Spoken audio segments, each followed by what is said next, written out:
Hello students, तो आइए जो है स्टार्ट करते हैं आज इलेक्ट्रोलाइटिक सेल को। तो हमने अभी तक जो है गैल्वेनिक सेल के बारे में बात की थी और गैल्वेनिक सेल से जो है हमारे जो डिस्कशन थे वो लगभग जो है कंप्लीट हो चुके हैं। लेकिन हाँ, कंप्लीट से हमारा ये मतलब नहीं है कि अभी इसमें हमें और नहीं पढ़ना है। डेफिनेटली हमें और भी चीज़ें इसमें ऐड करनी है, लेकिन पहले हम इलेक्ट्रोलाइटिक सेल को कंप्लीट करेंगे, उसके बाद जो है वापस से दोनों को कंबाइन करने वाले हैं। अब क्या है कि इलेक्ट्रोलाइटिक सेल की जब हम बात करते हैं तो हमने ध्यान दीजिएगा कि हमने शुरुआत में भी डिस्कशन किया था कि इलेक्ट्रोलाइटिक सेल जो है एग्जैक्टली है क्या। तो हमने बताया था कि ये भी एक इलेक्ट्रोकेमिकल सेल का ही टाइप है, लेकिन इसमें डिफरेंस क्या है। तो डिफरेंस ये है कि इसमें जो है एक नॉन स्पॉन्टेनियस रेडॉक्स रिएक्शन होती है, किसकी हेल्प से? इलेक्ट्रिसिटी की हेल्प से।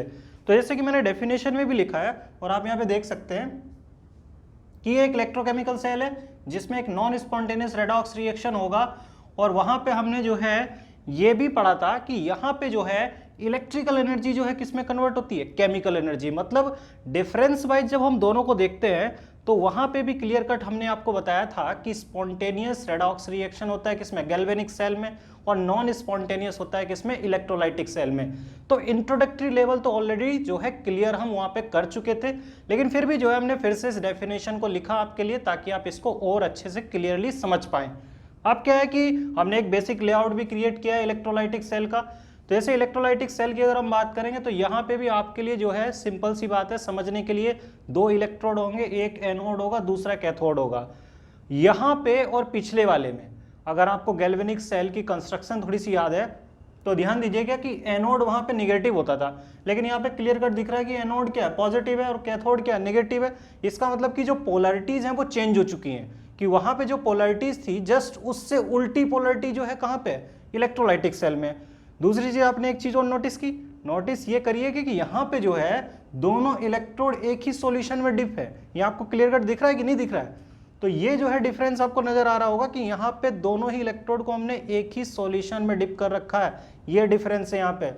दूसरी बात ये सिमिलरिटीज क्या है, मतलब जो हमने इलेक्ट्रोकेमिकल सेल में गैल्वेनिक सेल पढ़ा था और ये जो हम पढ़ने वाले हैं इनमें सिमिलरिटीज क्या है? तो सिमिलरिटीज ये है, और वो हमने पहले भी बताई थी कि ऑक्सीडेशन यहाँ पे भी किस पे होगा? एनोड पे होगा, और रिडक्शन किस पे होगा? कैथोड पे होगा। इट मीन्स कि यहाँ पे ऑक्सीडेशन होने वाला है और यहाँ पे जो है रिडक्शन होने वाला है, इसमें कोई चेंजेस नहीं है, ये आपको याद रखना है। ठीक है, ये बहुत सिंपल सी बात भी है, ये हमने पहले भी डिस्कस की थी, लेकिन हाँ इसको जो है बहुत जरूरी है याद रखना कि ऑक्सीडेशन रिडक्शन कहाँ पे होंगे।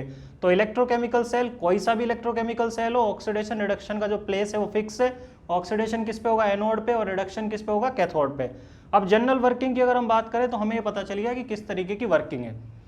अब देखिए नाम से भी आपको जस्टिफिकेशन मिल रहा होगा, इलेक्ट्रोलाइटिक सेल मतलब it is something related to electrolyte and electricity. Electrolyte के बारे में हम जानते हैं कि जो सबस्टांस जो है आयंस में टूट जाता है, तो उन्हीं सबस्टांस के जो है सॉल्यूशन से हम डील करेंगे। मतलब यहाँ पे जैसे मैंने लिखा है सॉल्यूशन ऑफ इलेक्ट्रोलाइट, ये भी आपको क्लियर कट दिख रहा होगा, तो ये भी इसका जस्टिफिकेशन ही है। अब क्या है कि वर्किंग वाइज तो हमें पता है कि galvanic cell spontaneous redox reaction के लिए है, electrolytic cell non spontaneous redox reaction के लिए है, दोनों ही काम कर रहे हैं। तो एक रिलेशन जो मैंने छोड़ रखा था, और वो इसलिए छोड़ रखा था ताकि हम इलेक्ट्रोलाइटिक सेल को डिस्कस कर ले पहले, और वो है work done associated with electrochemical cell. तो जब हम बात करेंगे work done associated with electrochemical cell, तो work done associated with electrochemical cell. अब देखिए इलेक्ट्रोकेमिकल सेल में दोनों की हम बात कर रहे हैं, दोनों से हमारा मतलब है कि गैल्वेनिक सेल भी और इलेक्ट्रोलाइटिक सेल भी। तो ये जो है बराबर होता है डेल्टा जी के, और जो कि अल्टीमेटली बराबर होता है किसके? माइनस NFE के। अब क्या है कि यहाँ पे इस बात का ध्यान रखना है कि अगर हमारा जो है साइन पॉजिटिव आ रहा है, ठीक है, तो इसका मतलब कि ये जो है काम किया गया है, work done on the cell हुआ है। ठीक है, और अगर नेगेटिव साइन आ रहा है तो इसका मतलब work done by the cell, जो कि केमिस्ट्री का सिंपल सा हमारा कॉन्सेप्ट है। नेगेटिव आ रहा तो इसका मतलब सेल ने किया है, पॉजिटिव आ रहा तो इसका मतलब कि सेल पे किया गया है। तो डेल्टा जी जो है वो जो मैग्नीट्यूड है वो हमको बताएगा कि सेल ने कितना काम किया है। अब इसके अलावा जब हम बात करते हैं इफिशियंसी की, तो इफिशियंसी की जब हम बात करेंगे तो इफिशियंसी ऑफ इलेक्ट्रोकेमिकल सेल क्योंकि दोनों हम ऑलमोस्ट स्टडी कर चुके हैं, तो ये जो है बराबर होता है ratio of delta G by delta H. अब ऐसा क्यों? तो ऐसा इसलिए क्योंकि डेल्टा एच जो है हमें रिफ्लेक्ट करता है कि हमने कितना जो है अमाउंट ऑफ एनर्जी उसको दी है, ठीक है, मतलब हीट एनर्जी कितना दी हुई है, और वो हीट एनर्जी का जो हमारा एक्सचेंज है उसी को हम डेल्टा एच ही बोलते हैं, जो कि उसकी रिएक्शन से एसोसिएटेड होगा। अब डेल्टा जी जो है एक्चुअल में क्या है, वो एनर्जी है जो कि यूजफुल वर्क में कन्वर्ट हुई है, तो वही जो रेशियो होगा डेल्टा जी और डेल्टा एच का, ठीक है, और अगर नेगेटिव आ रहा हो तो मोड यूज करना है, तो वही हमको बताएगा कि इफिशियंसी कितनी है। और अगर आपको इसको परसेंटेज निकालना है, परसेंटेज इफिशियंसी अगर फाइंड आउट करना है, तो इस रेशियो में जो है मल्टीप्लाई कर देना है किससे, 100 से। तो क्लियर है, ये तो एक बेसिक हमने जनरली कोरिलेट करा थोड़ा सा किसको, इलेक्ट्रोकेमिकल सेल को और गैल्वेनिक सेल को और इलेक्ट्रोलाइटिक सेल को, मतलब हमने इलेक्ट्रोकेमिकल सेल के बारे में थोड़ी सी इंफॉर्मेशन ऐड की जब हमें ये पता चल गया कि इलेक्ट्रोलाइटिक सेल एग्जैक्टली है क्या। अब देखिए इलेक्ट्रोलाइटिक सेल में जो है बहुत इंपॉर्टेंट सेक्शंस हैं, और इंपॉर्टेंट सेक्शंस को जो है हमें 1 to 1 डिस्कशन करना है। अब जैसे ये इलेक्ट्रोलाइटिक सेल है, तो इलेक्ट्रोलाइटिक सेल के अगर हम एग्जांपल की बात करें तो आपको याद होगा कि यहाँ पे जो है हमने एक सोल्वे प्रोसेस की बात की थी। तो सोल्वे प्रोसेस में हमने बताया था कि कॉस्टिक सोडा प्रिपेयर करने के लिए हम करते क्या थे, NaCl के एक्वस सॉल्यूशन में इलेक्ट्रिसिटी को पास कराते थे, उसी से जो हम NaOH को प्रिपेयर करते थे। तो एग्जाम्पल वहाँ पे हमने डिस्कस किया था स्टार्टिंग में, जो हमने बेसिकली जो है शुरू से पढ़ रहे थे। अब जो है हमें करना क्या है कि इसी पर्टिकुलर इलेक्ट्रोलाइटिक सेल की एप्लीकेशंस को स्टडी करना है, और ये एप्लीकेशन इतनी ज़्यादा इंपॉर्टेंट है क्योंकि इससे जो है क्वेश्चंस बने हैं और लगभग हर बार बने हैं, और ये जो है अंडरस्टैंडिंग वाइज जो है बहुत ही इंपॉर्टेंट पार्ट भी है, ठीक है। तो अब जो है यहाँ पे हम इसके बाद डिस्कस करने वाले हैं एप्लीकेशन ऑफ इलेक्ट्रोलाइटिक सेल को। तो इलेक्ट्रोलाइटिक सेल की एप्लीकेशन पे हमें बात करनी है।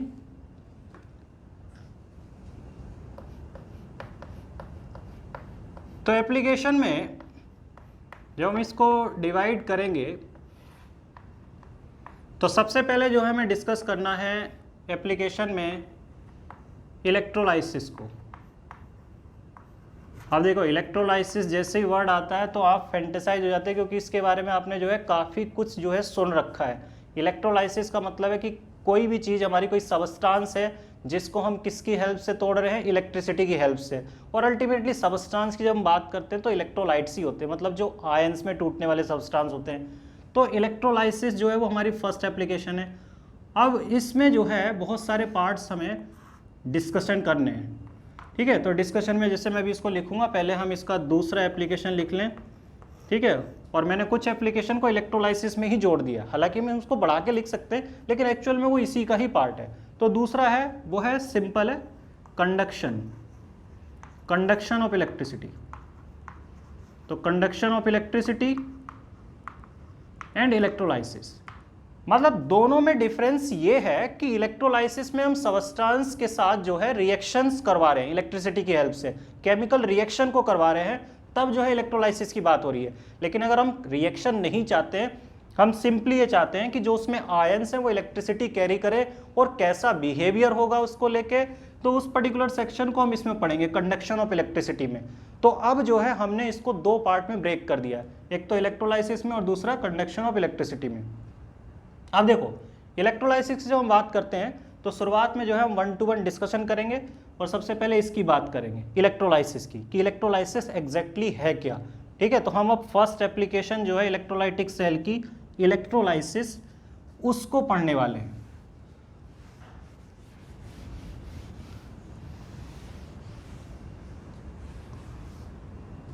अब देखिए यहाँ पे जब हम बात करेंगे इलेक्ट्रोलाइसिस की, तो इलेक्ट्रोलाइसिस जो है अगर इसको डिफाइन करने की बात करें तो इलेक्ट्रोलाइसिस का मतलब होता है कि हम इलेक्ट्रिसिटी की हेल्प से किसी भी सबस्टांस को तोड़ रहे हैं। तो किसी भी सबस्टांस को अगर हम इलेक्ट्रिसिटी की हेल्प से तोड़ रहे हैं तो उसी पर्टिकुलर प्रोसेस को हम बोलते हैं इलेक्ट्रोलाइसिस। तो अगर हम डेफिनेशन वाइज हम लिखेंगे तो हम लिखेंगे the decomposition of a substance, the decomposition of a substance with the help of electricity is known as electrolysis. अब देखिए कि इलेक्ट्रोलाइसिस में हमें बोल रहे हैं कि किसी सबस्टांस का डिकम्पोजिशन करना है। अब सबस्टांस से मतलब ये नहीं कि रेंडमली हम किसी भी सबस्टांस की बात करें।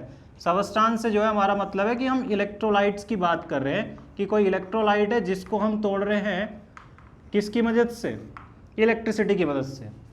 अब क्या है कि जब हम इसको ब्रेक कर रहे हैं, तोड़ रहे हैं इस पर्टिकुलर सबस्टांस को, तो इसके जो है कई सारे जो है एग्जाम्पल हो सकते हैं जो हमने पढ़े होंगे। जैसे अगर मान लो हम NaCl मोल्टन फॉर्म में, लिक्विड फॉर्म में, इससे हमने इलेक्ट्रिसिटी पास कराई, तो ये जो है हमें पता है कि किस में कन्वर्ट हो जाता था, Na+Cl2 में। क्लियर है? ये एक जनरल एग्जाम्पल है जो कि आपने जो है बहुत पहले से पढ़ रखा होगा। वहीं सॉल्वे प्रोसेस के बारे में आपने सुना होगा कि NaCl एक्वस है, और अगर हम इलेक्ट्रिसिटी पास कराएंगे तो इलेक्ट्रिसिटी पास कराने से जो है ये कन्वर्ट हो जाएगा किस में, NaOH कास्टिक सोडा, जो इससे प्रिपेयर करते हैं H2 में और Cl2 में। अब इन सब एग्जाम्पल के बाद एक और इम्पोर्टेंट एग्जाम्पल है जिससे कि आपको इसके बारे में बहुत ज़्यादा चीज़ें पता भी चल रही होंगी। वो ये कि इसमें जो है हमने एक रिएक्शन पढ़ी थी, वुड्स रिएक्शन, जिसमें कि एल्केन का प्रिपरेशन करते हैं बाय द इलेक्ट्रोलाइसिस ऑफ, ठीक है, sodium and potassium salt of carboxylic acid.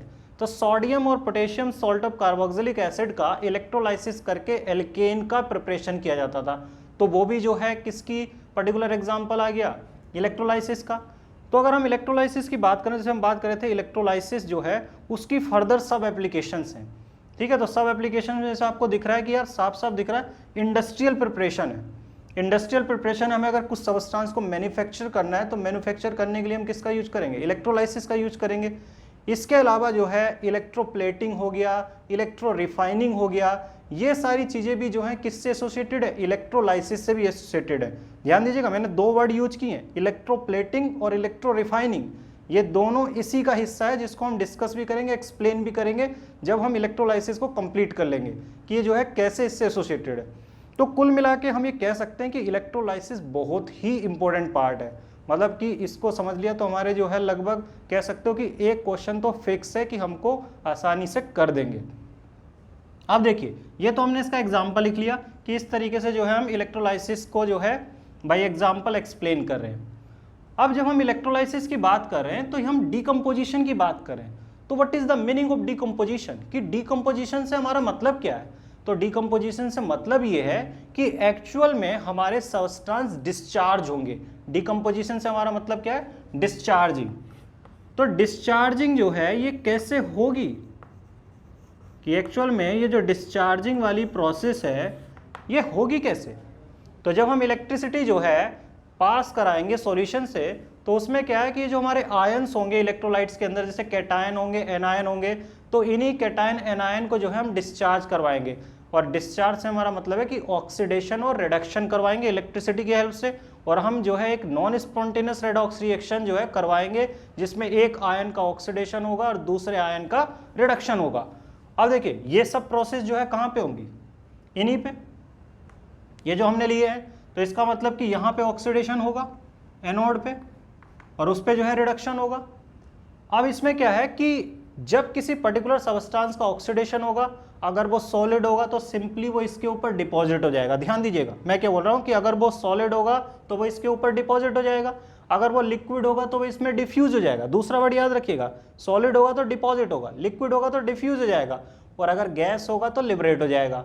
ठीक है, वैसा ही सिचुएशन यहाँ पे। तो जो सबस्टांस हम लेंगे उसके साथ तीनों चीजें एसोसिएटेड है कि सॉलिड सबस्टांस अगर वो होगा as a oxidation reduction product के रूप में तो वो सिंपली इलेक्ट्रोड पे डिपॉजिट हो जाएगा, लिक्विड होगा तो डिफ्यूज हो जाएगा उस इलेक्ट्रोड के अंदर, और अगर वो गैस हुआ तो वहाँ पे लिबरेट हो जाएगा उस पर्टिकुलर इलेक्ट्रोड पे। तो एज ए इलेक्ट्रोलाइसिस हमें पता चल रहा है कि सबस्टांस का जब ऑक्सीडेशन रिडक्शन हो रहा है बाय डिस्चार्जिंग, तो उसमें जो है हमको सबस्टांस मिल रहे हैं किस पे, इलेक्ट्रोड्स पे, और उसी पर्टिकुलर सबस्टांस का जो है हमें यहाँ पे एस्टिमेशन करना है, एनालिसिस करना है। और जब एस्टिमेशन और एनालिसिस की बात करते हैं इलेक्ट्रोलाइसिस को लेके, तो यहाँ जो है हम इलेक्ट्रोलाइसिस को दो पार्ट में डिवाइड करेंगे कि इलेक्ट्रोलाइसिस जो है उसमें हमें पढ़ना है क्वांटिटेटिव एंड क्वालिटेटिव। तो क्वांटिटेटिव एनालिसिस ऑफ इलेक्ट्रोलाइसिस, और दूसरा जो है वो है क्वालिटेटिव एनालिसिस ऑफ इलेक्ट्रोलाइसिस। अब देखो यहां पे क्या है कि ये जो दोनों एनालिसिस है, क्वांटिटेटिव और क्वालिटेटिव, दोनों में डिफरेंस है। डिफरेंस ये कि जब हम क्वांटिटेटिव की बात करते हैं तो क्वांटिटेटिव का मतलब है कि जो सबस्टेंस डिस्चार्ज हुए उनके मास की बात की जाएगी कि कितना किसका मास डिपॉजिट हुआ है, कितना किसका वॉल्यूम लिबरेट हुआ है।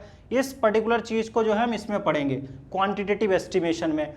दूसरा सेक्शन ये है कि यार जब हम डील करेंगे कि ये जो है डिस्चार्ज हो रहे हैं, मतलब ऑक्सीडाइज हो रहे हैं, रिड्यूस हो रहे हैं, उनका मास डिपॉजिट हो रहा है या वॉल्यूम लिबरेट हो रहा है, तो किस सबस्टेंस का होगा ऑक्सीडेशन रिडक्शन, ये हमको कैसे पता चलेगा। क्वालिटी मतलब जो निकल रहा है, वो क्वालिटी वाइज हम बात करना चाह रहे हैं कि कौन निकल रहा है, ठीक है। तो कौन जब निकल रहा है उसके जब हम एस्टिमेशन करेंगे तो उसको हम पढ़ेंगे किसमें, ठीक है, क्वालिटेटिव एनालिसिस में। तो इलेक्ट्रोलाइसिस को यहाँ पे हम दो सेक्शन में तोड़ के पढ़ने वाले हैं। फर्स्ट जो है क्वांटिटेटिव और दूसरा क्वालिटेटिव है।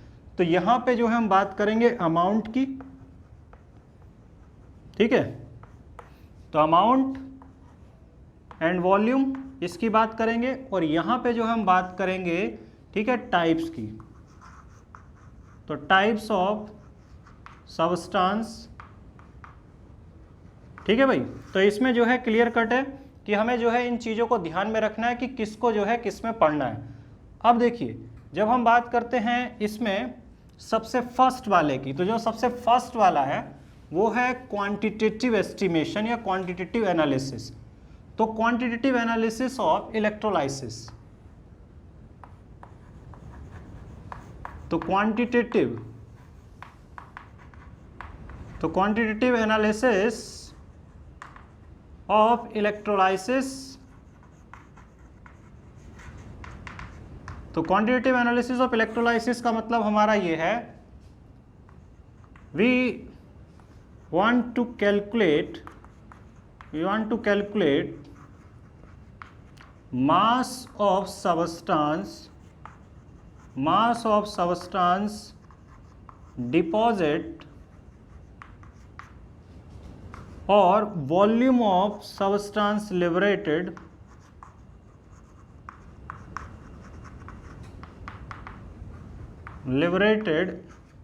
Eight electrodes.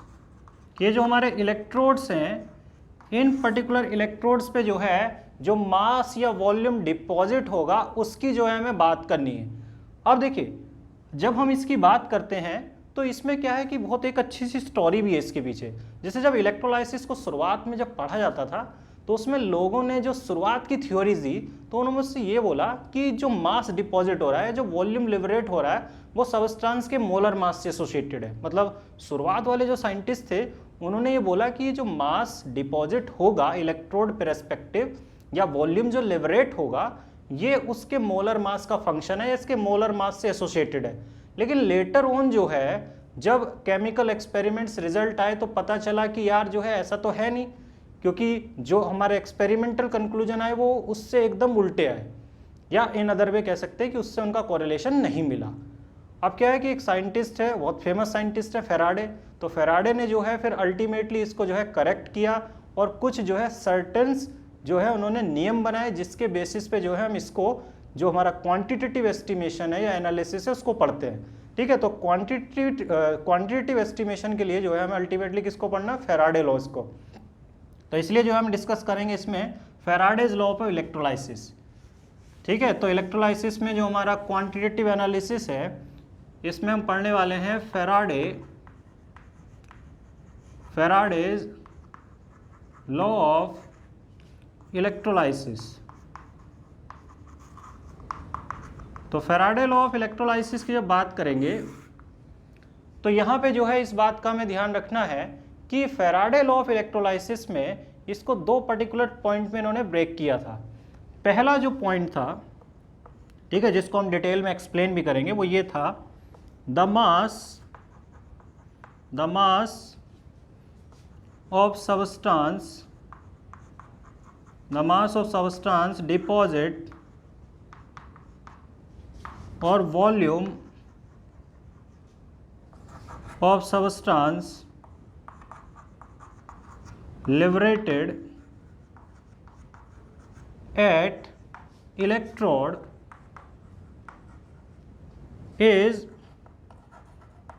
directly proportional to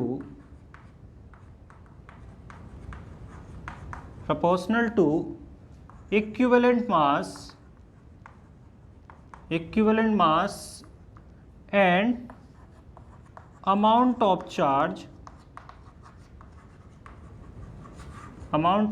supplied.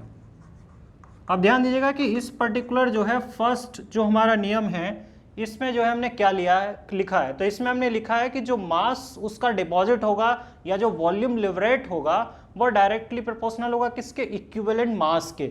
मतलब जो इक्विवेलेंट मास होगा उस पर्टिकुलर सब्सटेंस का, उसके डायरेक्टली प्रोपोर्शनल आने वाला है। लेकिन उसके साथ साथ हमने एक चीज और लिखी है, और वो क्या लिखी है कि ये डायरेक्टली प्रोपोर्शनल होगा किसके, अमाउंट ऑफ चार्ज के, कि हमने कितना चार्ज सप्लाई किया है उसके भी ये डायरेक्टली प्रोपोर्शनल होने वाला है।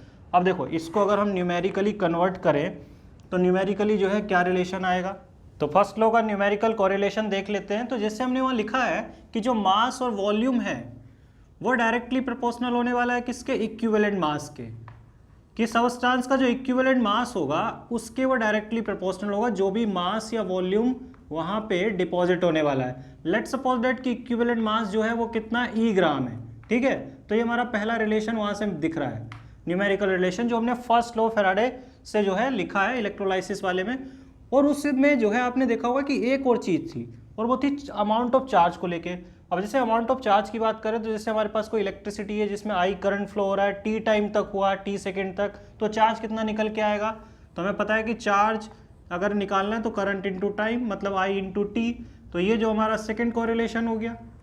अब क्या है कि इन कोरिलेशन को समझने के लिए इस बात का ध्यान देना होगा कि इक्विवेलेंट मास का, ठीक है, इलेक्ट्रॉनिक मेथड क्या था। जैसे आप ध्यान दीजिएगा कि जब हमने इक्विवेलेंट मास आपको पढ़ाया था स्टार्टिंग में एकदम, तो उसमें हमने इक्विवेलेंट मास को इलेक्ट्रॉनिकली कोरिलेट किया था। अब जिन्होंने इस वीडियो लेक्चर्स को नहीं देखा है, अगर वो उसको देख लेंगे तो डेफिनेटली उनको जो है ये चीज़ समझना आसान हो जाएगा। लेकिन हाँ, ऐसा कुछ नहीं है, मैं उसको यहाँ पे लिखूंगा, ठीक है। लेकिन हाँ, उसकी अगर बहुत अच्छी अंडरस्टैंडिंग आपको करनी है तो वो वीडियो लेक्चर देखना बहुत ज़रूरी है, जो कि हमने इक्विवेलेंट मास वाले डिस्कशन किए थे।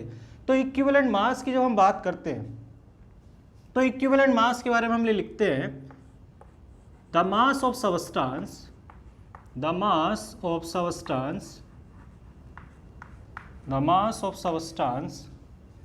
associated with transfer of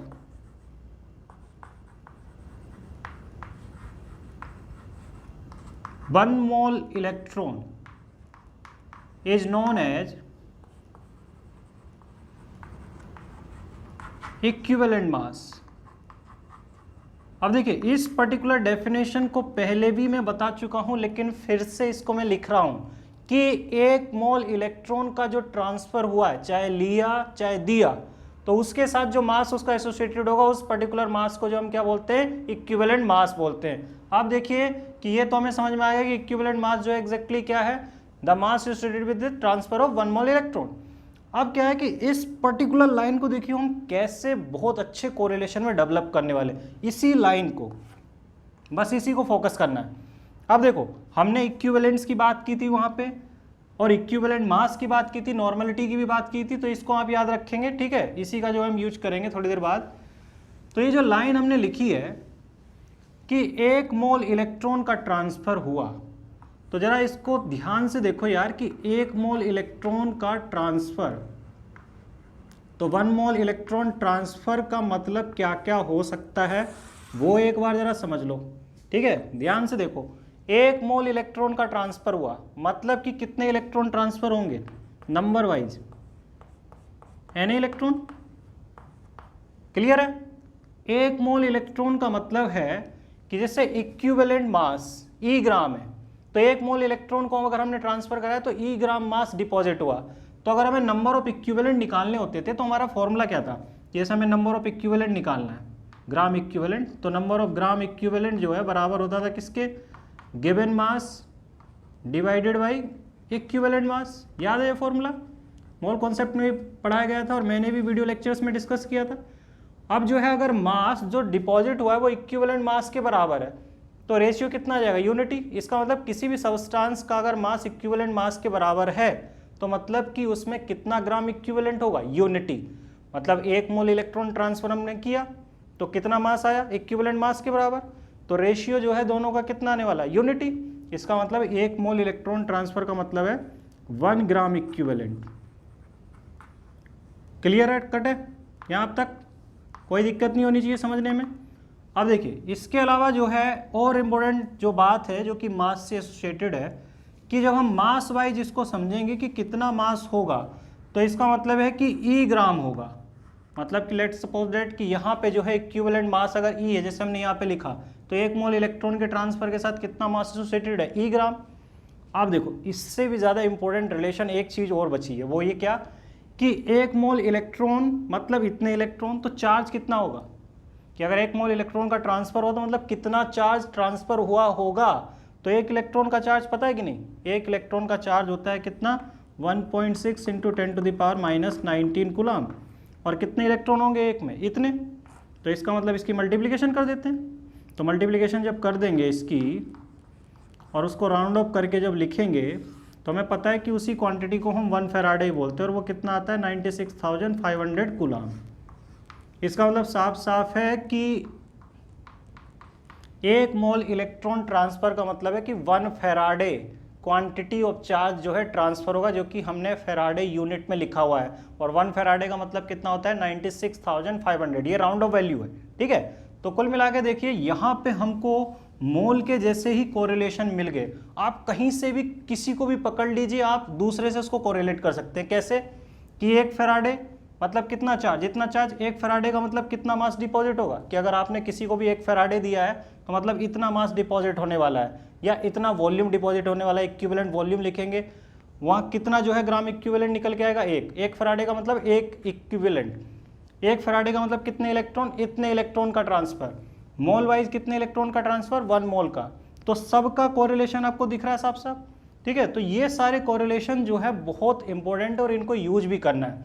अब देखिए यूज करने में क्या है कि इन दोनों को यूज करके हम न्यूमेरिकल रिलेशन डेवलप करते हैं, इन दोनों को। अब इससे क्या है कि इससे हमें साफ साफ दिख रहा है कि अगर हम इतना चार्ज लेते हैं तो इतना चार्ज लेने पे इतना मास डिपॉजिट होता है, ठीक है। तो इसको जो है कोरिलेशन को आप ध्यान रखेंगे, जो मैंने जो रिलेशन बनाए थे।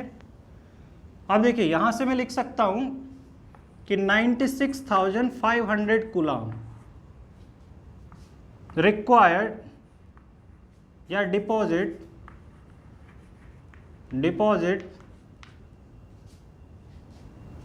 E gram of A substance, ठीक है।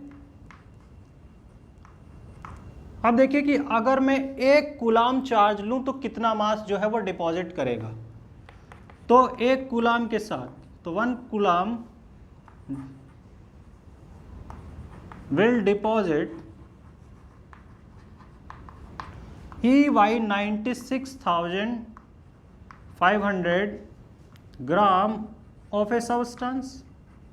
मतलब कि पर कूलम जो हमारा मास जो है डिपॉजिट होगा, या E की बजाय अगर हम इक्विवेलेंट वॉल्यूम को ले लें कि कितना जो है उसका वॉल्यूम जो है लिबरेट होगा, तो ये पर्टिकुलर रेशियो होने वाला है EY 96,500।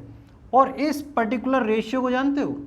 इस पर्टिकुलर रेशियो का एक बहुत अच्छा नाम है और जिसका हम यूज भी करने वाले हैं, इसको हम बोलते हैं इलेक्ट्रोकेमिकल इक्विवेलेंट। क्या बोलते हैं इसको? इलेक्ट्रोकेमिकल इक्विवेलेंट इसको बोला जाता है। अब देखिए इसको रिप्रेजेंट किससे किया जाता है? Z से। ध्यान रखिएगा कि इसको रिप्रेजेंट किया जाता है Z से और इसी को हम बोलते हैं इलेक्ट्रोकेमिकल इक्विवेलेंट। गैस की बात करेंगे तो इक्विवेलेंट वॉल्यूम को डिवाइड करेंगे इससे, ठीक है। किसी सबस्टांस की बात करें सॉलिड लिक्विड की तो मास को 96,500 कूलाम से डिवाइड करने वाले। अब यूनिट वाइज अगर हम बात करेंगे तो यूनिट हो जाएगी कितनी, ग्राम पर कूलाम। अब देखिए, एक कूलाम से इतना डिपॉजिट होगा, अगर अननोन क्वांटिटी दी हो, x कूलाम दिया हो तो x से जो है कितना होगा, तो x coulomb will deposit E by 96,500 into x. वो भी बहुत सिंपल है, क्योंकि एक से इतना होता है तो x से कितना होगा, x से मल्टीप्लाई कर देंगे, तो इतना ग्राम जो है वो डिपॉजिट करेगा।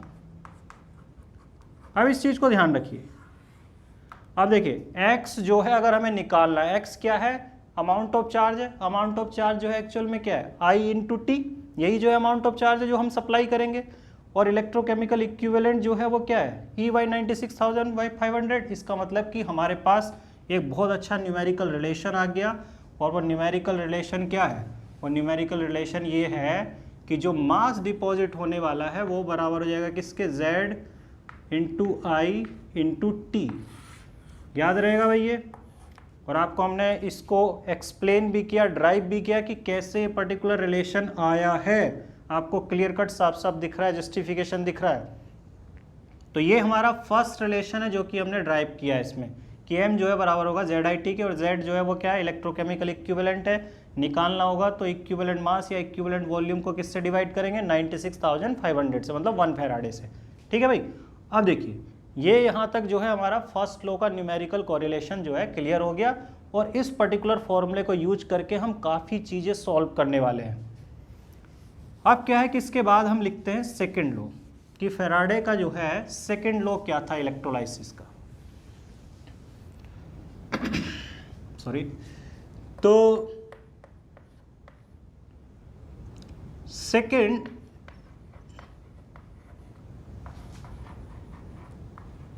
Law of electrolysis. तो जब हम बात करेंगे सेकेंड लॉ ऑफ इलेक्ट्रोलाइसिस की, तो ये एक्चुअल उसी कहानी से इंस्पायर्ड है कि जो मास डिपॉजिट होगा, ठीक है, वो डायरेक्टली प्रोपोर्शनल है किसके, इक्विवेलेंट मास के।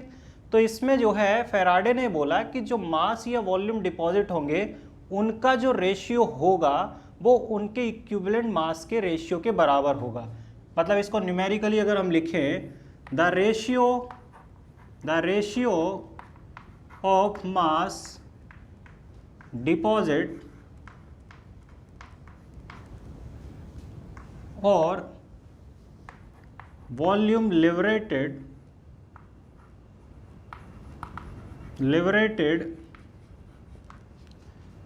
is equal to ratio of their equivalent mass।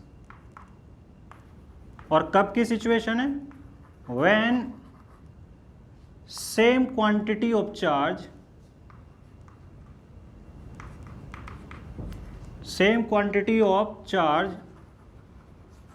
supplied। कि भाई जब हम जो है equal quantity of charge supply करेंगे तो सबस्टांस के जो मास डिपॉजिट होंगे उनका जो रेशियो है वो बराबर होगा किसके, इक्विवेलेंट मास के रेशियो के। मतलब हम ये कह सकते हैं कि अगर एक सबस्टांस का मास m1 है, दूसरे का m2 है, तो m1 बाई m2 जो है बराबर हो जाएगा किसके, E1 बाई E2 के। तो ये एक पर्टिकुलर रिलेशन है, ठीक है, जिसको आपको याद रखना, जो कि न्यूमेरिकल रिजल्टेंट है किसका, सेकंड लॉ का, किसके, फैराडे के इलेक्ट्रोलाइसिस के। अब देखिए इसको आप जस्टिफाई भी कर सकते हैं। जस्टिफाई कैसे कर सकते हैं, तो जस्टिफाई ऐसे कर सकते हैं कि हमने तो इसको चार्ज तो सेम दिया, तो अगर हम फर्स्ट की बात करें तो m1 बराबर हो जाएगा E1 बाई 96,500 इंटू IT, ठीक है, और m2 जो है बराबर हो जाएगा E2 divided by 96,500 into IT। Clear है। अब देखिए अगर हम इनका रेशियो लेंगे तो आपको साफ साफ दिख रहा है कि रेशियो यही आएगा, कि अगर हम इसको फर्स्ट को सेकंड से डिवाइड करेंगे तो हमको यही मिलने वाला है। तो यही चीज़ तो हमने बोले थे कि अगर हम सिमिलर या सेम क्वांटिटी ऑफ चार्ज देते हैं तो ऐसी स्थिति में जो मास डिपॉजिट होगा उसका रेशियो जो है वो इक्विवेलेंट मास के रेशियो के बराबर आएगा। तो ये दो नियम थे फैराडे के, जिसमें पहला हमने न्यूमेरिकल रिलेशन क्या है कि m जो है बराबर होगा किसके, ZIT के, और दूसरा ये था। और ये दोनों ही न्यूमेरिकल को सॉल्व करने में बहुत ही ज़्यादा यूजफुल होने वाले हैं। ठीक है, तो अब जो है हम शुरुआत में बात करते हैं किस पे, बेसिक न्यूमेरिकल अप्रोच पे, कि किस तरीके के सवाल बनेंगे। ठीक है, फैराडे लॉ ऑफ इलेक्ट्रोलाइसिस को लेके या इलेक्ट्रोलाइसिस को लेके। ठीक है, तो जो मैंने एक आपको टेबल बनाई थी जिसमें मैंने कोरिलेट किया था चीज़ों को, उसका जो है हम बहुत जो है यूज करने वाले हैं और इनफैक्ट जो है उससे क्वेश्चंस को आसान बनाने वाले हैं। अब देखिए, जैसे हमें दिया हुआ है calculate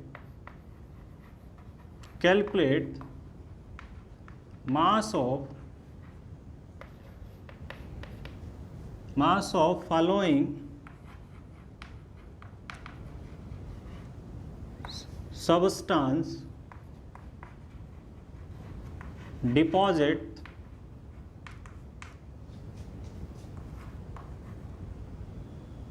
on passing 1 Faraday electricity through their salt solution। ठीक है, अब किन किन सबस्टांस की बात हो रही है, तो ए में हम बात कर रहे हैं जिंक की। ठीक है, बी में जो है हम बात कर रहे हैं किसकी, कॉपर की बात कर रहे हैं। सी में जो है लेट सपोज दैट की हम बात कर रहे हैं क्लोरीन की। ठीक है, डी में जो है हम बात कर रहे हैं ऑक्सीजन की। इस तरीके से हमें गिवन है। अब देखो ये बहुत आसान है, मतलब इसमें जो है कुछ भी ऐसा नहीं है जिसको आपको सोच के कंफ्यूज होना है या डाउट में रहना है, ये बहुत सिंपल है।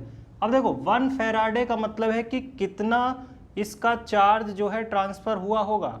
1 मोल इलेक्ट्रॉन के साथ जो एसोसिएटेड है, 1 मोल इलेक्ट्रॉन के साथ जो है कितना मास एसोसिएटेड होता है, इक्विवेलेंट मास। और जो हमने उस टेबल में भी कोरिलेट किया था कि 1 फैराडे का मतलब है 1 ग्राम इक्विवेलेंट, और 1 ग्राम इक्विवेलेंट का मतलब है कि कितना मास होगा, इक्विवेलेंट मास के बराबर। तो क्लियर कट है कि Zn का जो है कितना मास निकल के आएगा, तो Zn का जो है मास जो निकल के आएगा वो इक्विवेलेंट मास के बराबर हो जाएगा। और इक्विवेलेंट मास का मतलब है कि इसके जो है ऊपर जो है अगर आप बात करेंगे तो सॉल्ट सॉल्यूशन में जो है जनरली आपको पता है कि कौन सी स्टेट में होता है, Zn2+ में। तो अगर हम ये मान के निकालेंगे तो 65/2, क्योंकि ये इसका इन फैक्टर हो जाएगा, इसका मतलब जो है इसका हाफ अगर कर देंगे तो जाएगा नियर अबाउट जो है कितना हो जाएगा 32.5 ग्राम। तो इतना मास इसका आ जाएगा। अब देखिए इसकी अगर हम बात करें तो इसमें भी जनरल ऑक्सीडेशन स्टेट अगर हम 2 लें सॉल्ट सॉल्यूशन में, और इसका मास होता है 63.5, तो चार्ज 2 है तो उससे डिवाइड किया तो इक्विवेलेंट मास जो है इसका कितना आ जाएगा, इसका इक्विवेलेंट मास आ जाएगा आपके लिए 31.75 ग्राम। क्लियर है। अब देखिए Cl2 की जब बात करेंगे तो Cl2 के लिए जो है हमारा कितना जाएगा 71/2, क्योंकि इसके ऊपर तो एक पर्टिकुलर सबस्टांस के ऊपर जो है एक यूनिटी चार्ज हम कंसीडर करेंगे Cl-। हालांकि क्लोरीन हमारा रेफरेंस था, जब हमने इक्विवेलेंट मास आपको पढ़ाया था रेफरेंस भी था, मतलब इसके एक इक्विवेलेंट का जो मास होता था वो 35.5 ग्राम होता था। तो वहाँ से भी हम लिख सकते हैं कि इसका जो है कितना मास डिपॉजिट होगा 35.5 ग्राम। O2 की जब बात करते हैं तो O2 का रेफरेंस कितना होता है 8 ग्राम। तो इसका मतलब कि चारों का कुछ इस तरीके से मास निकल के आ जाएगा। अब देखो इसको जो है समझना और आसान में कर देता हूँ कि आपको जो है एन फैक्टर सुन के थोड़ा सा कन्फ्यूजन अगर हो रहा है तो वो ये है कि जैसे ये अगर रिड्यूस होगा तो कितने इलेक्ट्रॉन लेगा, 2, मतलब 1 मोल 2 इलेक्ट्रॉन को लेगा। तो 1 मोल का मतलब है कि इसका मोलर मास के साथ जो है कितने मोल इलेक्ट्रॉन का ट्रांसफर है, 2 मोल के साथ। तो 1 के लिए कितना हो जाएगा मोलर मास बाई 2, वही चीज़ हमने की। और 1 फैराडे का मतलब है 1 मोल इलेक्ट्रॉन। सिमिलरली यहाँ पे भी हमने 2 से डिवाइड किया, यहाँ पे Cl- है, ठीक है, तो इसलिए जो है हमने, ठीक है, 2 से डिवाइड किया क्योंकि 2 Cl2 है तो 2 Cl- की बात हो रही है। O2 की बात हो रही है तो 4 इलेक्ट्रॉन, मतलब कि इसके मोलर मास को 4 से डिवाइड करेंगे, वही किया कि अल्टीमेटली कितना आया 8 ग्राम। तो कुल मिला के जो हमें बेसिक क्वेश्चंस के आंसर मिल गए। तो इस तरीके के जो है बहुत सारे सवाल होंगे जिसमें आपसे पूछेगा भाई इतना चार्ज दिया है कितना मास निकल के आएगा।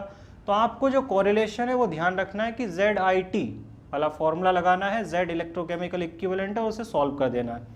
अब देखिए सवाल में जो है अगला जो टाइप है वो अगला टाइप जो है इस चीज़ को लेके है कि जब हम डिस्कशन करते हैं, किसको लेके डिस्कशन करते हैं हम, सीरीज कनेक्शन को लेके, कि जैसे कई सारी मेटल्स हैं, उनके सॉल्ट सॉल्यूशन है और वो सीरीज में कनेक्टेड हैं। तो ऐसे बहुत सारे हमारे इस तरीके के सेल्स हैं, वो सब सीरीज में कनेक्टेड हैं।